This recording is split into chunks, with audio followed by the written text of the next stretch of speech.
નમસ્કાર, આપ જોઈ રહ્યા છો દિવ્ય ભાસ્કરનું ગુજરાત ઇવનિંગ બુલેટિન. આપની સાથે હું છું પ્રિયંકા. ફટાફટ નજર કરી લઈએ દિવસભરના ટોપ 10 ન્યૂઝ પર.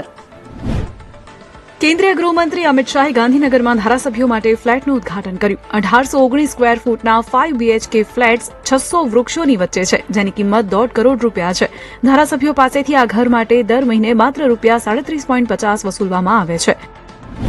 સ્ટેચ્યુ ઓફ યુનિટીએ દિવાળીના 3 દિવસમાં 1 લાખ પ્રવાસી ઉમટી પડ્યા. તહેવારોની રજામાં હોટેલ્સ, ટેન્ટ સિટી અને રો હાઉસ હાઉસફુલ રહ્યા. તહેવારોમાં રેલવેના અણઘડ વહીવટથી તલાલા સ્ટેશન પર મુસાફરો રઝળી પડ્યા. માત્ર 3 જ કોચ ફાળવાતા મુસાફરોની હાલત કફોડી બની. લોકોએ વધુ ડબ્બાની માંગ કરી છે. સુરતમાં ભાઈબીજે લોકોએ ભગવાન સ્વામિનારાયણની પાઘડીના દર્શન કર્યા. 202 વર્ષ જૂની આ પાઘડી પારસી પરિવારે સાચવી રાખી છે, જેના દર્શન માત્ર ભાઈબીજના દિવસે જ થાય છે. અમરેલીના લીલિયા તાલુકામાં સલડી ગામમાં પોલીસકર્મી પીધેલો હોવાનો ગ્રામજનોએ આક્ષેપ કર્યો.